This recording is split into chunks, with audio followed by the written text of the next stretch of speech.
मुख्याध्यापक सर आहेत. त्यांनी एकदा असं म्हणजे आम्हाला पालकांना सर्व 7वीच्या विद्यार्थ्यांना बोलवले पालकांना आणि या कार्यक्रमाविषयी आम्हाला माहिती दिली. आधी विषय मी ऐकले, सरांनी सांगितलं आणि मला तेच हवं होतं की मुलींना ह्या गोष्टी कळल्या पाहिजे. पूजा मॅडम येतात, आम्हाला चांगलं दर शुक्रवारी मार्गदर्शन करतात आणि त्याच्यात ते विषय बघितले ना मी, मला खरंच जाम आहे. म्हणजे खूप मला भारी वाटलं.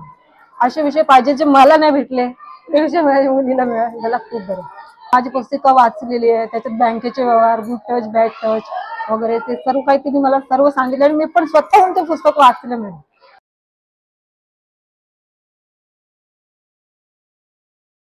दिसला मॅडम तसं तिने म्हणजे घरात जो व्यवहार आहे शाळेतला आणि घरातला, त्याच्यात तिला मला फरक जाणवला थोडासा. जर का असेल कुठे काय तिला खटकलं तर ती तसं आपल्याला लगेच सांगेल. आणि शाळेतली गोष्ट सुद्धा एक तिच्या मागे पण थोडासा ती बोलली, मला कोणतरी असा मुलगा बोलला, ह्या गोष्टी पण ती सांगू शकते. मला याच्यात म्हणजे फरक जाणवला. रडत बसत नाही, सांगते पण न घाबरता सांगते.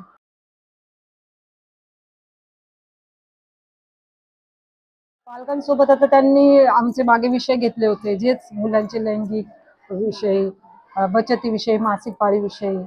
त्याबद्दल मॅडम खरं सांगू, मुलांपेक्षा आपल्या आई वडिलांना जे काही त्यांनी सांगितलं तेही आम्हाला खूप आवडलं आणि हे विषय घेतले आम्हाला पण पालकांना पण बरं वाटलं.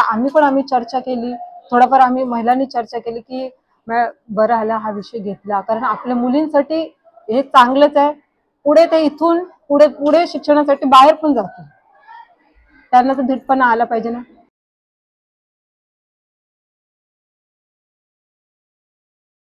हो झालंय, नक्कीच झालंय. माझा नसेल, माझ्या म्हणजे मिस्टरांचा म्हणजे तिच्या बाबांचा पण दृष्टिकोन बदललाय. शुक्रवारी तासिका घेते त्याच्यातून तिला ज्ञान आलंय, हे त्यांना अनुभव जवळून आलाय. जे तुम्ही आता शुक्रवारी तासिका घेता ना, त्याच्यातून तिला जास्त कळलंय. मला सेक्शन आवडलं. इतर आयांचं लक्ष असेल नसेल, पण मी ते जाणून घेतलं की हे खरं तर गुड टच बॅड टच हे पाहिजेच. आज कोण कोणता स्पर्श कसा करतो या मुलीला पण जाणवलं पाहिजे.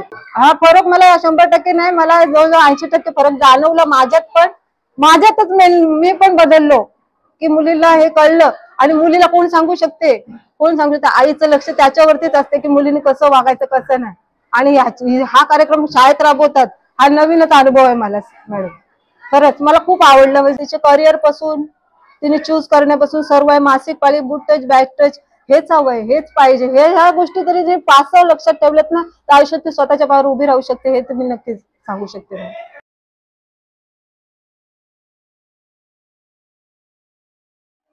करोशीतच नाही तर इतर लोकांनाही ही गोष्ट समजली पाहिजे. मला विशेष हा कार्यक्रम आवडला होता. मी त्या गोष्टीची चर्चा सुद्धा केली. माझ्या जाऊबाई सोबत चर्चा करून शिवाय मी महिलांमध्ये हा विषय घेतला का हा कार्यक्रम चांगला राबवलाय, मुलींसाठी ह्या गोष्टी सांगणं गरजेचंच आहे सर.